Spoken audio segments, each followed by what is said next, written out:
પહેલાં તો ગઈકાલ લેટ નાઇટ સેક્સ્યુઅલ એસોલ્ટની એક ઘટના ધ્યાનમાં આવેલ છે. એમાં જે ફરિયાદી છે એમને હું પીડિતા તરીકે સંબોધીશ.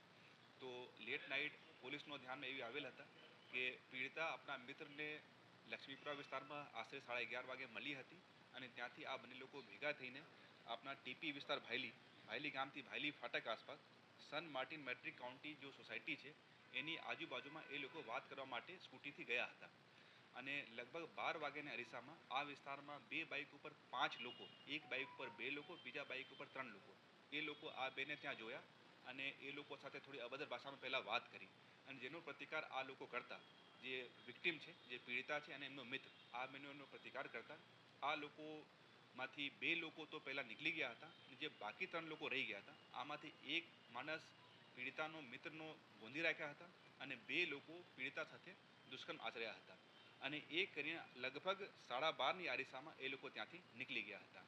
એ પીડિતા પછી થોડા સંતુલિત થઈ, પછી આપણા મિત્ર સાથે પોલીસને જાણ કરી, ટીમ પણ ત્યાં પહોંચી. પહેલાં તો જે ઘટના સ્થળ હતું એને કોર્ડન કરવામાં આવ્યું તાકી પુરાવાનો નાશ ના થઈ શકે. એફએસએલ ટીમને પણ બોલાવવામાં આવ્યા અને સ્થળ ઉપરથી ઘણા બધા એવિડન્સ અમે લોકોને મળી ગયા છે. ચૂંકि ઘણું અંધારું હતું આ જગ્યા ઉપર, આપ લોકો જશો તો દિવસમાં પણ ઘણું અવાવરું વિસ્તાર છે, રાતમાં પણ તો સાવ ત્યાં એક રત્તી પણ લાઇટ નહીં હતી.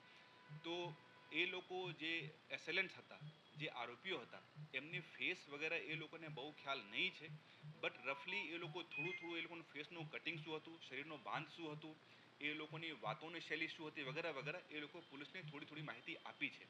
જે માહિતી આધારે અમે લોકો જુદી જુદી ટીમ બનાવીને આરોપીઓને હસ્તગત કરવા માટે અત્યારે પ્રયત્ન કરી રહ્યા છીએ. હા, એ માઇનોર હતી.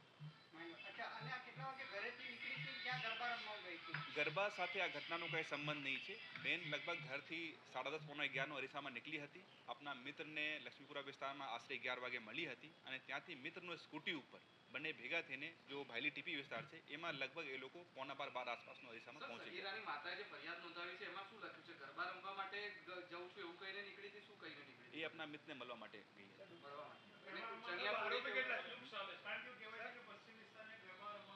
ના, એ મેં પણ પીડિતા સાથે મેં પણ ઘણી વાત કરી છે, એની ફેમિલી સાથે પણ વાત કરી છે.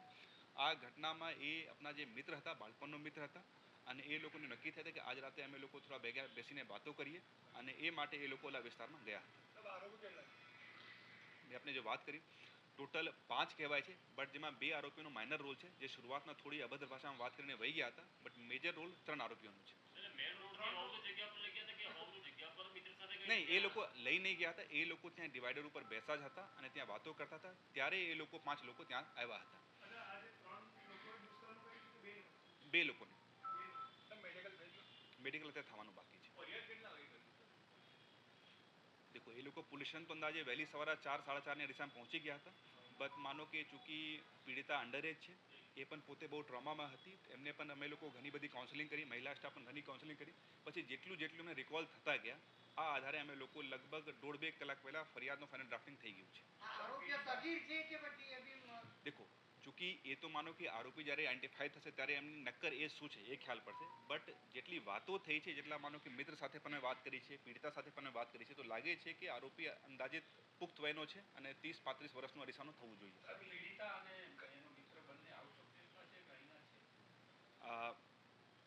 પીડિતા તો આઈ થિંક પરપ્રાંતીય છે, એનો મિત્રનો મને નક્કર આઈડિયા નહીં છે, બટ આઈ થિંક એ અહીંયાનો છે. આરોપીને ચૂકે અત્યારે ઓળખાણ નહીં છે, નહીં, એ અત્યારે આ બારેમાં અત્યારે કાંઈ માહિતી નહીં. બંને ભાષામાં વાતો કરતા હતા, હિન્દી ગુજરાતી બંને. હા, દેખો, એમાં આપ લોકોને બસ એક જ વસ્તુ, પહેલી વાત તો ઘટના ખૂબ જ ગંભીર છે, ગંભીરતા આપ લોકો સમજી શકો છો. એમાં કેટલીક ડિટેલ હું આપ લોકો સાથે શેર એટલે નહીં કરી શકતા કે જે આરોપીઓ છે એ લોકો હજી એટ લાર્જ છે, બહાર છે. તો માનો મેં મારા શું રણનીતિ છે હું ઘણું ડિસ્ક્લોઝ કરું તો એ લોકોને હસ્તગત કરવામાં અગવડ પડશે. મેં આપને બસ એટલા કહી શકું છું કે જિલ્લા પોલીસ ફૂલ સામર્થ્યથી આ ઘટના પાછળ પડી છે અને જિલ્લા પોલીસ સાથે સાથે શહેર પોલીસની ટીમ પણ અમે લોકોને ખૂબ જ મદદ કરી રહી છે અને ટેકનિકલ ફોરેન્સિક બધા એવિડન્સ સાથે અમે લોકો આ પાછળ પડી રહ્યા છીએ, જેથી ટૂંક સમયમાં આ લોકોને અમે લોકો હસ્તગત કરી શકીએ. બધી એજન્સી અત્યારે અમે લોકો માટે ટોપ પ્રાયોરિટી છે.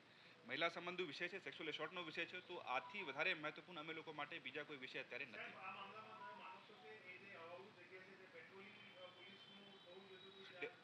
ડેફિનેટલી થવું જોઈએ, બટ આપ જાણો છો કે માનો કે આ ત્યોહારનો મોસમમાં દર ખૂણામાં માનો કે પોલીસ નહીં પહોંચી શકતી. એ વિસ્તાર એનીવેજ હવાવાળો વિસ્તાર છે. આપ દિવસનો ટાઈમે પણ ત્યાં જશો તો આપને ખ્યાલ પડશે કે લગભગ 1.5 કિલોમીટરનો સ્ટ્રેચ એવા છે જ્યાં બાજુ બે સોસાયટી છે, બટ કોઈ મૂવમેન્ટ વધારે દેખાતું નથી. અને જ્યાંથી છોકરી બેસીને ગઈ ત્યાં સુધીમાં ઘટના સ્થળ સુધીમાં એના વચ્ચે કોઈ સીસીટીવી કોઈ ફૂટેજ ચેક કર્યા હોય મળ્યું હોય? એ છે, બટ મેં આપને એટલે વારંવાર પિન પોઇન્ટેડ માહિતી નથી આપી રહ્યા છું, ચૂંકि માનો કે જે આરોપીને ખ્યાલ પડશે કે આમ થઈ રહ્યા છે તો પોસિબલ છે કે એ જઈને પુરાવા સાથે કંઈ ચેડા પણ કરી નાખે. સાહેબ, આ શિશુ ગરબાની વાત છે. પીડિતા જે સમયે ચણિયાચોળી પહેરીને ગઈ હતી ઘરે, પછી સાદા ડ્રેસમાં ગઈ હતી. એ નોર્મલ જે સામાન્ય ડ્રેસ લોકો પહેરતા હોય એવા ડ્રેસમાં ગઈ. ચણિયાચોળી નથી. આઈ કાર્ડ કે એવું કંઈ નથી ગરબાનું એમની પાસે. નહીં. ઘટના સ્થળથી શું શું મળ્યું છે સાહેબ? ઘટના સ્થળથી માનો કે પીડિતા જે પહેરેલા 1-2 દાગીના હતા. ઘટના સ્થળથી પીડિતાનો પહેરેલા જે 1-2 દાગીના તે મળી ગયા છે અને આરોપીનો પહેરેલા 1-2 ગેજેટ્સ હતા એ ત્યાંથી મળી ગયા છે. બટ એ સ્પેસિફિક હું આપને નહીં કહી શકતા, નહીં તો આરોપીઓના ગેજેટ્સ કહું છું, સ્પેસિફિક હું થોડા ડિસ્ક્લોઝ નહીં. કેટલા કુલ આરોપી છે ને કેવી રીતે ત્યાં સ્થળ ઉપર પહોંચ્યા હતા? એ લોકો મેં આપને વાત કરી 5 લોકો હતા, 2 બાઇકો પર. એક બાઇક ઉપર ટ્રિપલ લોકો હતા અને એક બાઇક ઉપર 2 લોકો હતા.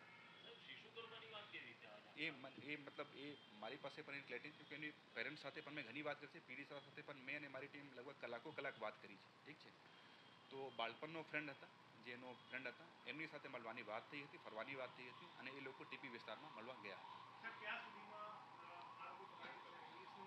હું આપને એક જ વસ્તુ કમિટ કરી શકું છું કે મારા માટે પણ એક ખૂબ જ ચેલેન્જિંગ અને ખૂબ જ પ્રાયોરિટીવાળો વિષય છે. આખી ટીમ એમાં લાગેલી છે. પીડિતા પાસેથી, એમાં ફ્રેન્ડ પાસેથી જેટલી બધી માહિતી અમે લોકોને મળી શકી છે કે આપ સમજી શકો છો કે એ લોકો સ્પોટ